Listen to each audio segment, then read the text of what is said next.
All right, so welcome to our 1 o'clock session. Thank you for joining us this morning. This session is AI and Library Work by Lena Marvin. Lena Marvin is the Institutional Repository and OER librarian and a member of the Reference Department at the University of Missouri St. Louis Library. She's also the personal librarian for UMSL students in the Honors College, philosophy, sociology, gender studies, literature, and all students who are undecided on their major.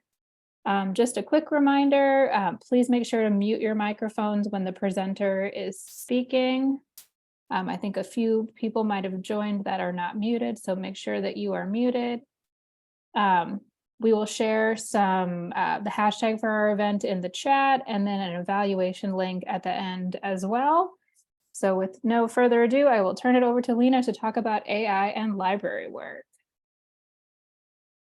All right. Hello, everybody. I'm hoping to save this recording and put it up on YouTube. So don't say anything you don't want on YouTube. Anyway, AI and library work. So the parts that I wrote by my very own hands is in white. The part that GPT-3 wrote for me, on the other hand, are in green. So my personal timeline with, so I'm going to talk about what it is, ethical considerations, potential applications, some risks and other considerations over the course of this talk. My own timeline with generative AI, and I'll get into what that is in a bit. In November, I opened an OpenAI account. I generated some text for an open educational resource that I helped create. The faculty approved that text and it became part of an OER. At the same time, in January, the Journal of American Medical Association said that AI can't be an author, so perhaps I shouldn't have made AI a co-presenter for me. But look at how much green there is, and tell me if I'm wrong. So February, I published said OER. It is the first known OER work containing generated GPT-3 text. I did a OER and AI presentation, and now I'm doing this presentation. So this question of what is AI? AI, it's all over the news. It's very important. A lot of people are talking about it, but it's not that weird. It is any time we're trying to get tech to do people work, and we've been doing that for kind of a long time. So you're very familiar with some AI tools right now. If you use Google Maps or any other map quest, whatever, maps to get from here to there, that's AI. If you have filters on Instagram or Snapchat, text to speech, speech to text, spell check, translation, recommendations inside your library catalog, all of that is AI, but it does not feel like this current AI feels, because the AI we are familiar with is not this new generative AI. So ChatGPT-3, Midjourney, Stable Diffusion, these are generative AI tech. And I specifically am talking about ChatGPT-3, though I'll touch on a few of the other ones, but this is the AI that is possible because of machine learning. So other AI could have been paths that were like carved by hand in some sort of programming, whereas machine learning is a computer, an algorithm learning from its own kind of experience. So it's this like repeated loops over their own data sets, and it's really cool, and it means that you can process and find patterns in huge amounts of data. And when I say huge, I mean huge. And it is tech that's really improved like recognition of images and objects, but it's also where the large language model has kind of come from. So at the base of ChatGPT is this large language model. So I asked ChatGPT to tell me all about large language models. And there are folks who say that you shouldn't talk about it like it's AI because it's not artificially intelligent. What a large language model is, which is at the heart of ChatGPT, is spicy autocomplete. So to help illustrate that, what that means is this idea of corgis in space, and that's the word that they're giving you for the last bit. This is autocomplete. So you've probably encountered such before. But this is very different. I find this graphic very overwhelming, but I've had folks ask, what does GPT stand for? And it's Generative Pre-trained Transformer. This is not the impressive part to me, because that's not the meat of what AI is and why it's so transformative, generative AI, although all AI is transformative. I say a prompt, make a better title for AI for library work. And it says, leveraging artificial intelligence to streamline library operations. So it is able to auto-predict what kind of response could be given to this text. It's not a searching technology. This is not searching the web. It is a series of words that is informed by the statistical analysis of a data set. And in this case, that data set is a lot of the internet. It's copying patterns and predicting likely next words. It is not copying verbatim from any of its training text. It does not know where the information or the words it is producing come from. So this is a very non-precise way of saying this. They took a whole bunch of text, and I mean a whole bunch of text, and Common Crawl is most of the text in there, but there's also books and a little bit of Wikipedia, and I assume it's probably all of Wikipedia is in there. So if that gives a sense of scale, they put the text and then they kind of mathed through it, machine learned through it, so it could spit out predictive, like what would the next words look like. So it can't know where things are coming from. And the stuff it's pulling out, in addition to all of this great troves of predictive next words that result in you reading things that seem quite true and often are, there's also biases, inaccuracies, lies, nonsense, and so many cliches. I built this presentation all around GPT-3. That is what I kind of was able to get a handle on what data went into it. GPT-4 is even less known, but bigger. So when I asked GPT-3, hey, tell me about the data set information, like tell me what did you use to figure out the statistic probability of the next words that's going on, it gave me 4 answers. And of those 4 answers, 2 are true and 2 are false, but they all sound true. And it doesn't know true from false. It is just predicting what the next word would be. So something to keep in mind, and I'll dig more into it in a bit. This is part of what's to the heart of AI concerns.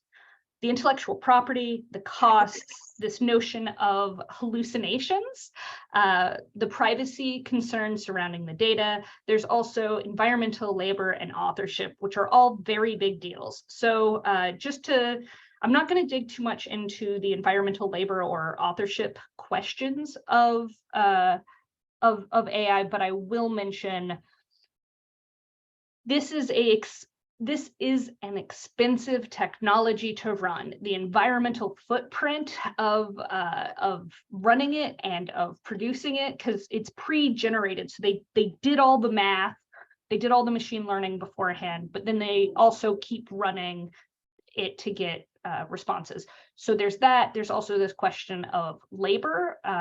Both what labor would it be replacing, which is concerning with all kinds of automation. Automation often replaces people, but there's also authorship. Oh, and the other bit with labor is they tried to put guardrails so it won't say anything offensive. And if it won't say anything offensive, there are people who had to read all the offensive bits, and who knows how well they were compensated for that work.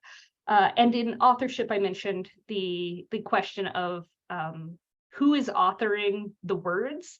I have my own theory, and I'll get into it, but part of that is the intellectual property. What is the data? Where did they get the data that it was trained on?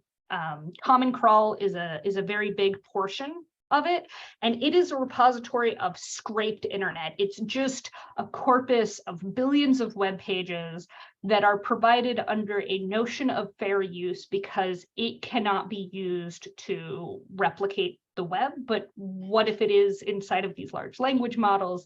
And these are great questions. The question of who owns what's made from this statistical stuff, according to OpenAI, and this is just OpenAI, there's other AI out there. OpenAI is the parent company that owns GPT-3. They have also kind of sold out to Bing. The open in their name is very misleading. But their notion, and I am not a lawyer, but what it seems to be is your input, what you put into it, is yours, and what it outputs, they give you the rights to, but you're not supposed to violate their laws or the rest of these terms with that. There's also this question of cost. How much does it cost to use this technology?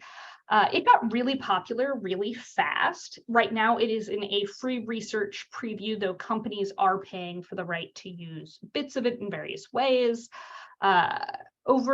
There's different ways to look at the cost of it, but I used it for several months and spent $2 on it. There's this notion of, hey, what's the average pay that a writer gets paid per word? According to GPT, it's anywhere from a penny to $1 per word. And that's, let's see, how much does OpenAI cost per word? And they're like, it's free, but it's not free. It's probably around 2 cents per 750 words. Part of how you should think, or how I think of it, is this is like a digital camera, in that there is no film to waste. It is very cheap to make and remake these things, and it's free if you're in the preview or if you're using it via some other service that is paying for it. Although quite often the old adage is, if the product is free, you might be the product. So consider how that might impact your use of it. But yeah, it would take me a long time to write 3 paragraphs. It takes OpenAI no time to write 3 paragraphs. And if you don't like what it makes, you can just remake it. And it's hard to keep your history from it, but you can. I was able to export some of mine.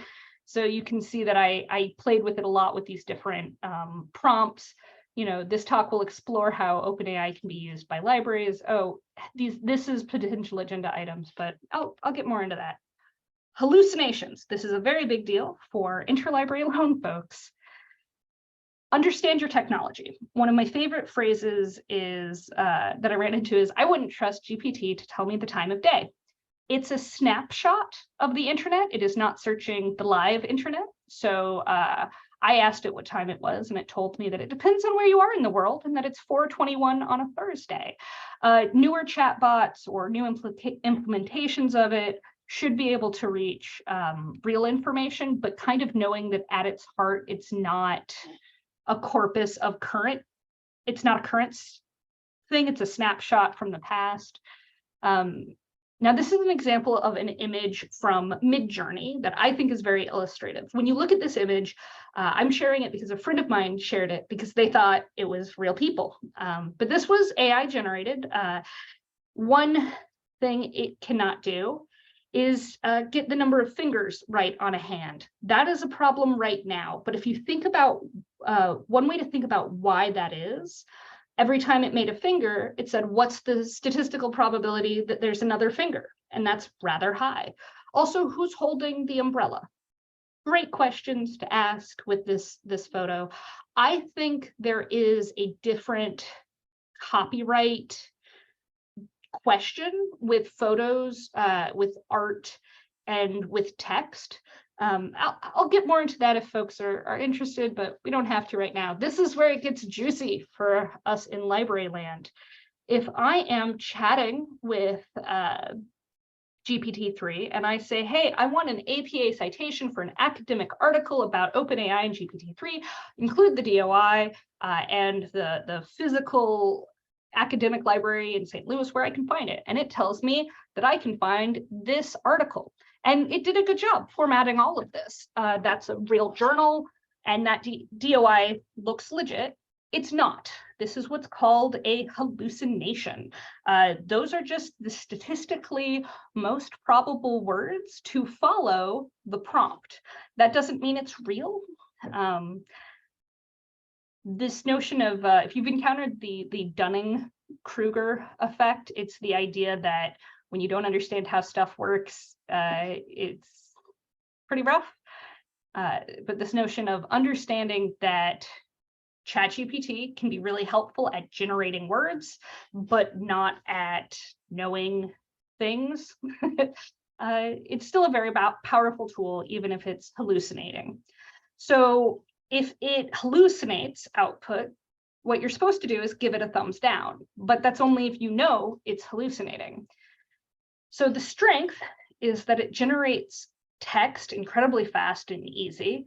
Its weakness is it doesn't know what it doesn't know. It doesn't know how it knows it. It doesn't know anything. It's just predicting the next bit of text. So it generates incredibly realistic sounding, but totally imaginary fabrications. But, you know, it can program. I can't program. I can get it to program me things. So one of the most useful charts I've run into, is it safe to use ChatGPT? Does it matter if the output is true? If you are having it write you a poem about metadata and you're just using it for fun, go ahead, use it. It's fine to use it in that regard. If it does matter, if it's true, do you have the expertise to verify that the output is accurate? No, don't use it. You do have the expertise to verify that the output is accurate. Okay, are you willing to take full responsibility, legal, moral, for anything messed up, any inaccuracies? Then no? Okay, don't use it. Yes, you can use it, but be sure to verify that each word is accurate. Yeah. Also, if you find all of this tech a little too scary, don't use it. Just choose not to. It won't make it go away, but the tech that you use gets used. This is something that's come up in my own life. I think it's interesting tech. I'm much more comfortable with ChatGPT because of how large the corpus is than I am with the photo generators. One of the things you can do with it is write emails. So one of my examples is, this is my live demo. Let's see if it works. I'm going to click start a new chat. I did sign up for this account, and I'm going to say, write an email requesting help doing a RFP for the first time. And it will say, request for help with RFP for the first time. I hope this email finds you well. I'm writing to request your help with writing an RFP for the first time. I'm excited about this opportunity, but I feel a bit overwhelmed with the process and would appreciate your expertise and guidance. I have been assigned with the task of creating blah, blah, blah, blah, blah, blah, blah. How great is this? Is this different than using a template? How is this different? How does it feel to use this? If we get into the notion of what is inauthentic communication, what is authentic communication, Victorian love letters, you can have this is one of my favorite things to look up in Google Books. I went on a whole string of it for a while. There are books on how to write letters of love at first sight, and how to write letters in response, either positive or negative, of love at first sight in a Victorian manner. That's very cool. I will now take a break since you've now seen it in action and saw how fast it could go, and I've also gone a bit too fast. Do we have any questions? I can keep going on with examples if you need to formulate for a bit.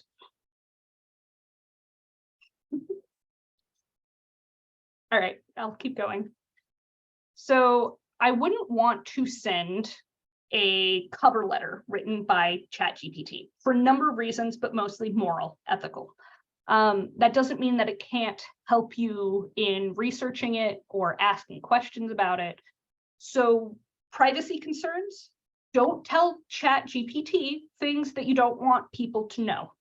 On the internet, there is information that people don't want other people to know, and it is potentially in ChatGPT. I believe there is a lawsuit from Italy to OpenAI about this issue. So don't you feed it things, but also be aware that it may have grabbed things off the internet, because that's where a lot of its stuff comes from. The other thing that's really helpful is writing a small, helpful program. Earlier today, I attended the excellent Excel data talk, and I was reminded that I wanted, and this is a back and forth I had with this, make an Excel formula to make text in B1 combine with A1, but if column B is empty, leave it empty in my new field. I don't feel like I could say that to most people and have them understand what I was saying, but ChatGPT was like, you can use the following formula in cell C1 to achieve that. If B1 is empty, then leave it empty, else make A1 and B1 combine. The formula checks if they're empty. You may want to use an AND operator. Like it's well done. And I was able to follow it up because it's a back and forth. Is there a way to copy rows in Excel so every other one is blank? And it was like, yeah, you could try it this way. You could do this mod. You can do all this stuff. That's a lot for it to figure out. So that's cool. I also had it write me, I was trying to set up a macro, but the website I was visiting, the number at the end kept incrementing, but I needed to get back to where I was and I couldn't from where it ended me up. So I said, ChatGPT, write me an HTML web page where every time I click a link, the number at the end of the link increments by 1. And it did it, and I was able to set it up as part of my mouse macro, and it just went. It was great. So small, helpful programs. There are folks who've experimented with making a mark record. So make a mark record for the musician, and then it just tried its best. Is this perfect? No. Is there a way to make it better? Yes. If you feed it the information you want to put into the mark record, it can do a better job at not hallucinating and making things up. So that's interesting. Is this the end of cataloging? No, but it does mean, since there is something that can automatically take unstructured data and turn it into structured data, that it can really help any of us individually as we are doing our work jobs in various ways.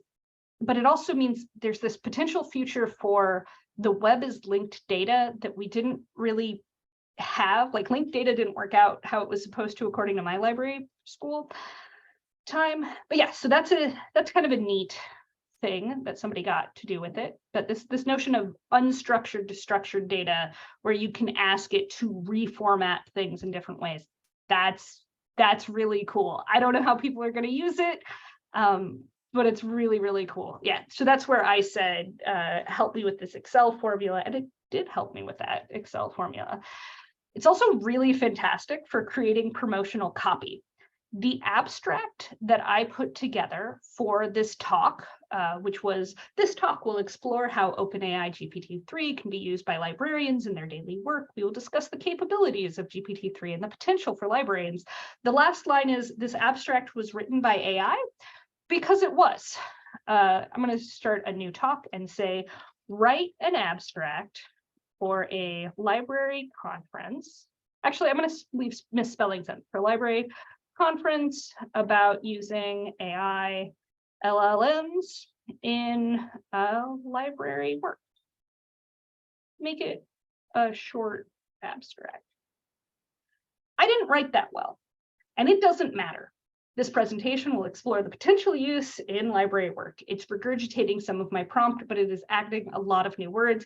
I also think it's going on for kind of a long time, but this very helpfully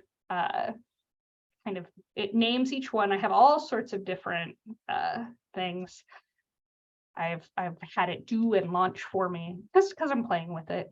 Yeah, so I am the institutional librarian at UMSL, and this entire thing, I generated some of the text with GPT-3, and upon the generation of the draft text, I reviewed it, edited it, and revised it, and that copy was provided by OpenAI documentation, and I don't know if it was written by AI or not. So, questions, what do you got? Who wants me to try and get this to do something else for us? Who's scared? Who's demystified? Does the idea that it hallucinates sound weird? Has my mic been off this whole time if you've just been watching me gesture? Yeah, feel free to unmute yourself if you want to ask any questions. Your mic was on the whole time, so you are good. Who here has played with this? Has anybody gotten it to do any neat tricks? Is anybody already using it? Are people staying away from it? I'm curious. I just want to have this conversation.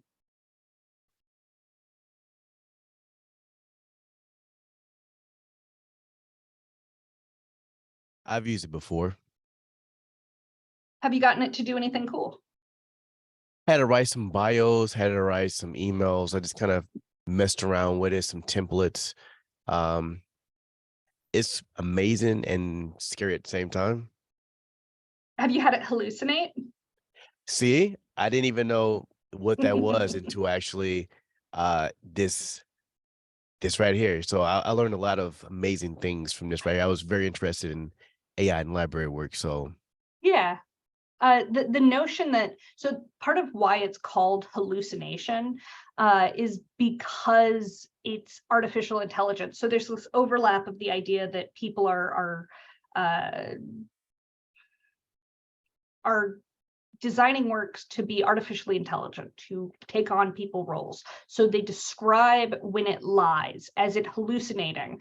And I don't know if that's fair. One of the really tricky things when talking about it is not anthropomorphizing the technology. One of the other things that I have been working on is not yet launched, but at my university, we are working on a guide of how to use it and how not to use it as a research tool, because it can't do research for you. There is stories of professors who are having it generate an essay and then having their students review the essay, like critique it to figure out what it did wrong, which is very cool. There's also a lot of debate about how much we should help if librarians are a good idea, a good source of folk to teach people how to prompt, like what kind of things they can say to an AI to get it to spit out what you want. Supposedly there are AI prompt jobs out there paying $300,000, which is interesting. I don't know how I feel about that bit. But the back end being every word in its data set is tokenized. Every single one made into either a full word or even parts of a word that are understood in a vector. They are in relation to each other. So it's like, if I'm thinking about doing research, as a librarian, I know that the phrase, the global South, developing countries, the third world, those are all similar concepts, but they're used by different researchers. So if you think of it as the distance of concepts and words from each other, which word you prompt it with would inform the probability of the words that would come next. But yeah, if I'm not happy with this thing it generated, I can just click regenerate and it'll give me a different option. The potential to revolutionize library services. I hope you all leave with a better understanding of how large language models can be used to enhance library services and streamline workflows. Perhaps you will, perhaps you won't. You can, it's good to hear about prompt. So now I'm looking at some of the chats. Yeah, with Midjourney, one of the notions with these generative AI is that I'm excited about in terms of accessibility. I helped put together a statistics textbook, and it has a bunch of graphs, but the graphs are they don't have good alt text, but you should be able to take that graph, put it in, and get alt text for it, which could be incredibly beneficial for people who can't see the graphs to be able to get it in words. Yeah. It'll keep making mistakes forever. That's one thing to consider about this technology. It doesn't know things. It can't fact check things. It doesn't have the ability to know how it knows things. And in some ways, I feel similar. I don't know how I know all of the things I know. That said, if we are looking at my presentation, I talk a little bit more about how, I'm not technically using chat. What I was showing you is not ChatGPT 3, it's probably 4. OpenAI is a very misleading name, and I have a link to Zotero, where I have lots and lots of sources on stuff for this talk, also some future tech things to read about. This is for my OpenAI talk, but so this links on the presentation, and I will be sharing the slides afterwards. But I'll drop that link in the chat as well. But yeah, so if you ask AI about digital literacy and it gave you a completely from the point of view from computer science, check out what happens if instead we say, I am a librarian writing about digital literacy. Oh, man, you also know I can't spell now.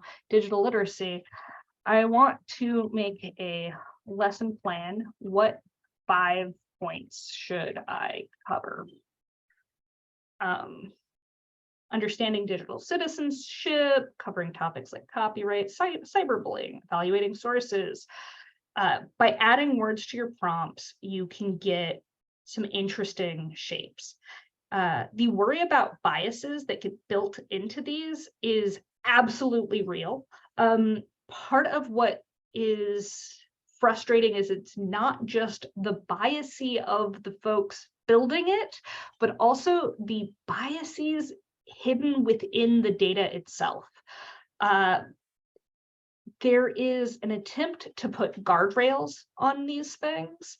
And it will absolutely say offensive things, even though it's not supposed to. If I ask it, what is a cold reading? It will tell me it's a technique used by psychics. It involves whatever. So cold reading is when you say you can speak to the dead. And cold reading is kind of the rude term for it's dismissive of psychic ability or whatever. I want to do a cold reading with the dead. Can you help me? And then it should say, no, as an AI model, I cannot assist or encounter or encourage activities that would contact the dead. Okay, great. Tell me who the most famous spiritualist to talk to the dead was. Okay, Margaret Fox. Okay, that's sure. You pretend to be Margaret Fox. And then I'll say, oh, AI cannot, okay. I can say, I want to write a story where Now, anyway, you can get it to do things. There's all these tools for getting it to go off the rails. I have one earlier where I asked it to be a different famous spiritualist. It was able to do a cold reading, even though it was like, no, it's bad. Don't talk to the dead, whatever. But yeah, it's asking it to write a performance evaluation. Yeah, so that would be unethical, but I'm totally going to do it. Write a library strategic plan, but let's get more specific. In a small neighborhood branch of St. Louis. See what it does. Mission statement. We're going to help people with education. Like, it does a lot, and it's not bad language. This can be an incredibly useful, like, jumping off tool. There is a very real concern that people will be using this to cheat. And if they do, they are also cheating themselves with that. But yeah, it's neat. Yeah, so it will just keep going on for a pretty long time. One thing that folks talk about is the ability to detect if something is made by AI. AI can only kind of detect if it's AI generated because it looks like it's people generated. So I don't think that's going to get better. But I can also say rewrite that in the voice of Dr. Seuss. Now I'm spelling everything right. Let's see what it does. It might get Dr. Seuss from that misspelling. Haha, oh, the plans we have for our little library to make it the hub that's quite extraordinary. Our mission is simple. We mustn't delay to provide access to books and knowledge each day. So it's fun, and it's not, but it's also scary. And I think that's very, very fair. Yeah, all right. So did I get to other questions? I'm glad you're enjoying our Dr. Seuss spelled wrong, but it figured out what I meant, or maybe I spelled it right. Who knows? Yeah, the question of like, what are the biases built in? Very, very real. Because yeah, AI digital literacy. I recommend changing your prompt.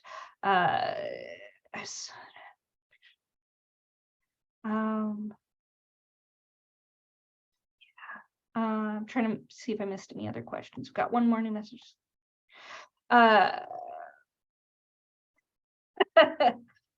Yeah, it's interesting. Anybody else have anything I should prompt it with? Anybody concerned about the ethics of it? Slant plan in prose. Strat plan in prose. Yeah. I do find it really useful for one other prompt idea. I am trying to figure out a digitization workflow for some archival materials. Ask me questions until you can tell me a workflow. If I do this, it'll start asking you questions, and that's a good way to get it to feed it with actual information. So it'll keep listing questions, and I can answer them in the same way. And this is just kind of a good way to think about what you're doing. So I am digitizing local municipal budgets from around the St. Louis area. How many items am I planning to digitize? It is 3 filing cabinets of material. What is the condition of the materials? They are in great shape, no damage. Some of them are bound, some of them are just stapled. This is a real collection I'm really digitizing. What is the ultimate purpose? To share as an open data set and show off the curation of our political science department, because they abandoned some filing cabinets of municipal documents, budgets that I want to share. Do we have any existing equipment or software? I have a flatbed and a feed scanner. And 6, what is the budget for the thing? I don't want to talk budgets, so I'm just going to leave that part off. And it says, thanks. Here is a suggested workflow. Before you start, gather all the materials you need to digitize them, organize them, figure out your scanner. Like it can help you kind of dig through your own workflows. And you can also say, no, talk more about this section or talk more about that section. It's kind of neat. And then let's see, I'm going to, okay, I like the suggestion of a privacy statement in the tone of write a library privacy statement, because I want it to pull from library land in the tone of town, tone of, this can just be a useful way of thinking about some of this. And this is currently a free preview. This might become something that costs more later. And this isn't the only AI in town. There's also Google Bard, which I could pop up, or Bing's. So as the author of this, I feel a bit like a character in one of my own novels, you know, the kind of character that's who knows if something terrible is going to happen.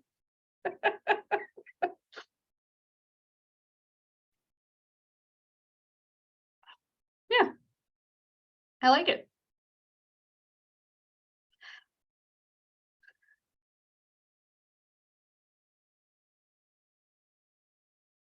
So,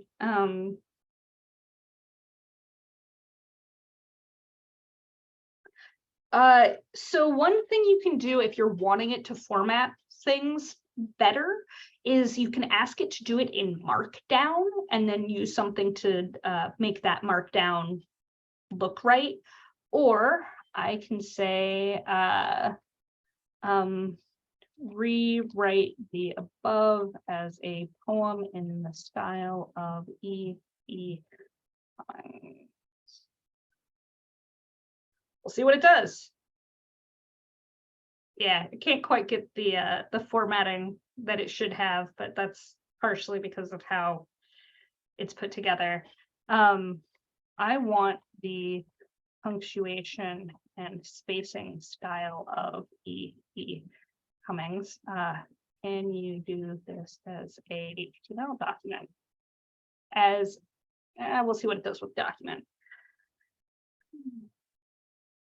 And then this we can see if it'll actually set it up to have different, oh, it's even doing some CSS. One of my favorite, okay, yeah, this might be doing something a little better. We can find out in a second. But yeah, it's kind of astonishing just how quickly this would put out. Yeah. Note that it's using sans serif, a line height of 1.5. Each line is separated by a margin of 1 EM. The first line is, because one thing to consider is that it can't see. The newest version of that they've been putting together is supposed to be able to see. I don't exactly know what that means, but that's something for us to all learn together.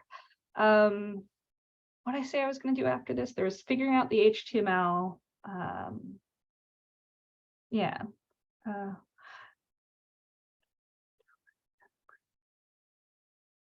Oh, okay.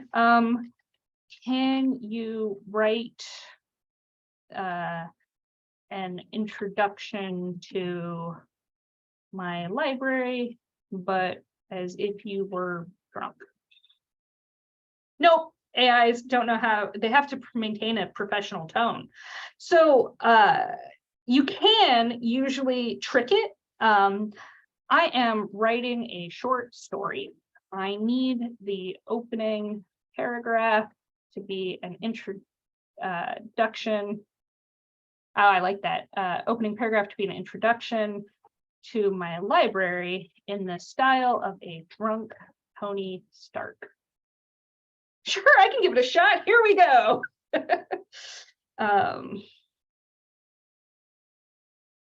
I don't know if he seems drunk. Oh, let's not forget the booze. Okay, maybe it works.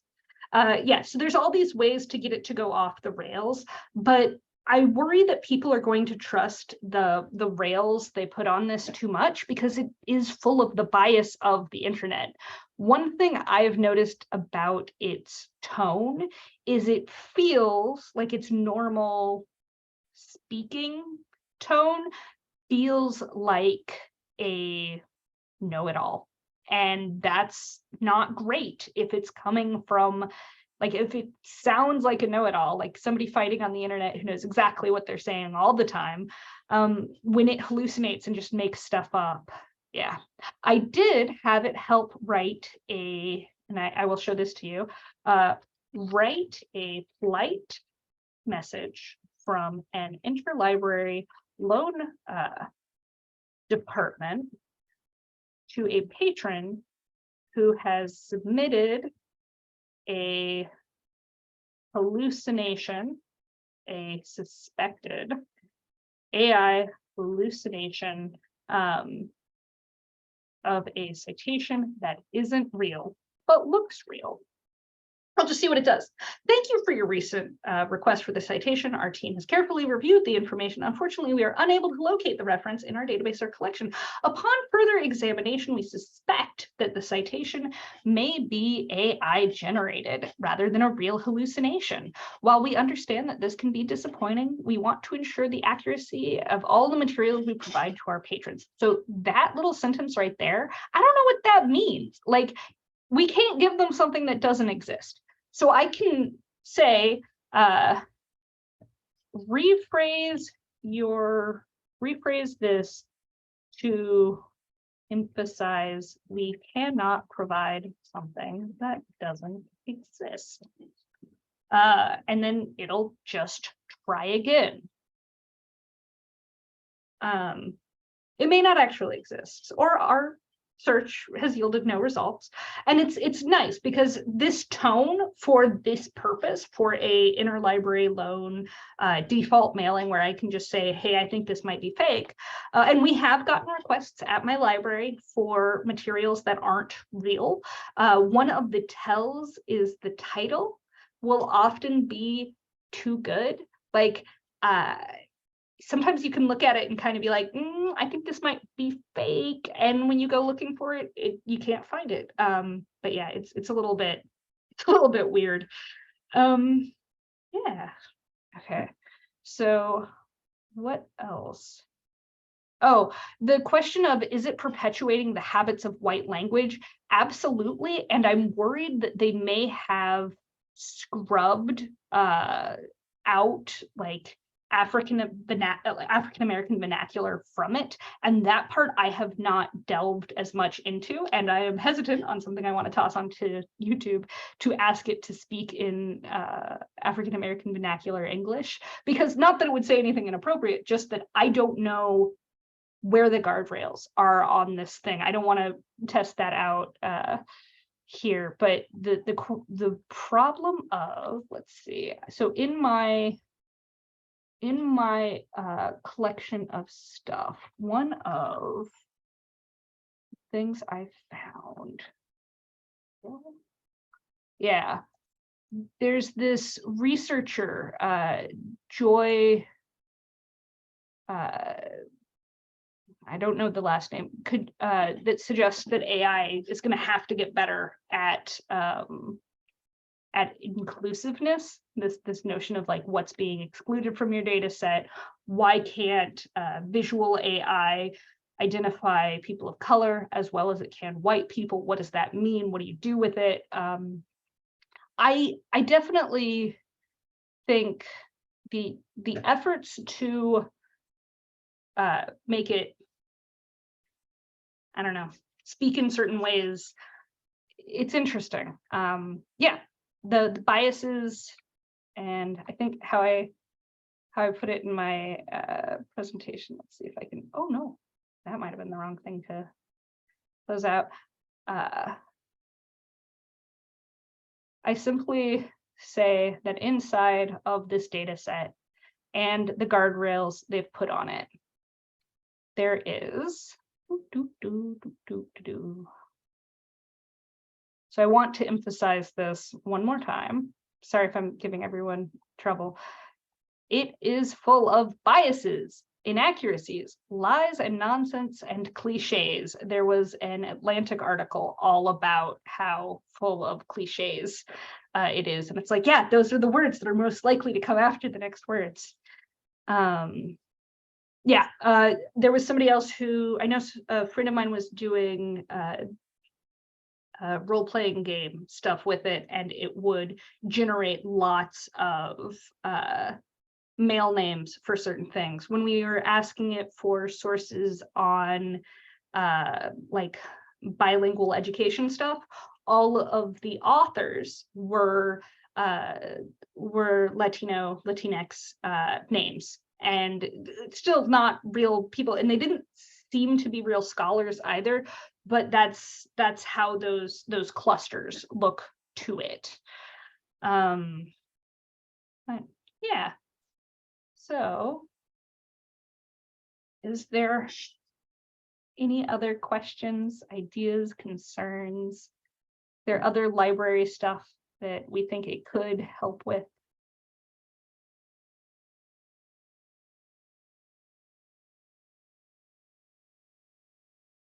Lesson plans. Okay. Create a lesson plan. What is the longest string of code that it could write in theory? I think it's something like 4,000 words. But one trick is you can ask it to keep continuing where it left off. So there's a website called Sumplete. I actually quite like this, but it says it was invented and coded by AI. So in this about, they show you somebody who is chatting with ChatGPT, and they say, what new puzzle should I try if I like Sudoku? And it has some ideas, and it says, can you invent a puzzle? And they're like, sure, I can give it a try. And then what it came up with, this sum delete puzzle, they had it code it. They asked it, and this is my favorite, please make the game look nicer by adding some CSS. So they didn't even like, that's just wild. And it did it. It figured out what nicer meant. And by figured out, I mean predicted a line of text in CSS that feels like nicer. Now here's the trick thing. When it asked, did you invent this? Do you know if this type of puzzle currently exists? This type of puzzle absolutely exists. It is available. You can get it. The prompt of can you make an original puzzle, the statistic likelihood is to say yes. They did not put guardrails on it knowing if it can or not. So it's not true. Sumplete is not an original puzzle. This is plagiarism, but it is also kind of a unique, and it's fun to play. Here's the puzzle. This line should be a 5, so it's not going to be the 7. This should be a 3. These are out. This should be a 15. That's out. It's a good game. You can get it to be bigger and bigger. And the idea that this was coded by ChatGPT, regardless of if ChatGPT hallucinated and said it made it itself, it's still an incredible illustration, both of how it can hallucinate and of how it can be used to make really cool things. I am doing a presentation for librarians who are interested in using AI in their library work. How should I end my presentation? It says, I should end with a strong, memorable conclusion to help you know. So I'm going to have to summarize my key points. You know, it hallucinates. I gave some real world examples. I'm asking questions. So in terms of sharing resources, I shared that Zotero link, but I should end with a call to action. So what should my call to action be? And it says I should inspire you to explore the benefits of how it can work for you. We have a responsibility to stay ahead of the curve and get to know AI and its applications in your library. And we should work together to help improve AI-enabled libraries. And yeah.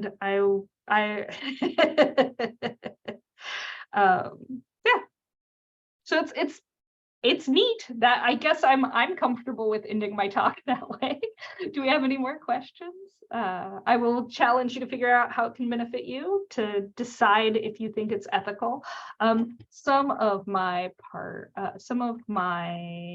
participants in the talk think that all large language models are stolen and bad.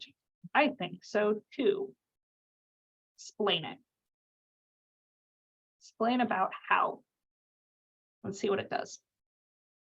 It's important to clarify that the concept of large language models refers to advanced artificial intelligence that can be trained on the most whatever. Oh, and now it's stopped. It's gotten all stuck. A network error just in time. All right, I'm really happy with how this has ended.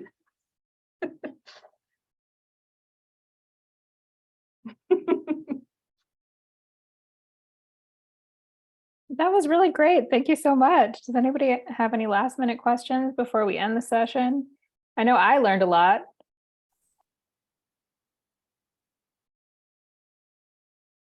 And feel free, am I still sharing my screen? Yeah, feel free if you have any questions or follow up, go ahead and email me. I think it's really cool, interesting tech. I think it has some incredible problems. I think we need to be aware. One thing that's kind of just a fun fact, it doesn't know how it's going to end whatever it's presenting. Like however I don't know how it knows when to stop with its prompts. But it's really powerful and interesting tech, and ChatGPT isn't the only one. There's also Bard from Google or the Bing chat implementation. If you feed it real information before you ask it to do things, it does a better job. You can do that by having it ask you questions. Yeah, I guess those are my recommendations. I'm glad that it seems like you all had fun. Yes, thank you so much. I think everyone really enjoyed the live interaction with it. I'm really glad it worked because it has, because it got so popular, it's been pretty well kind of beat up by too much love on the internet. That used to be called the hug of death. So I'm glad it worked. I was lucky.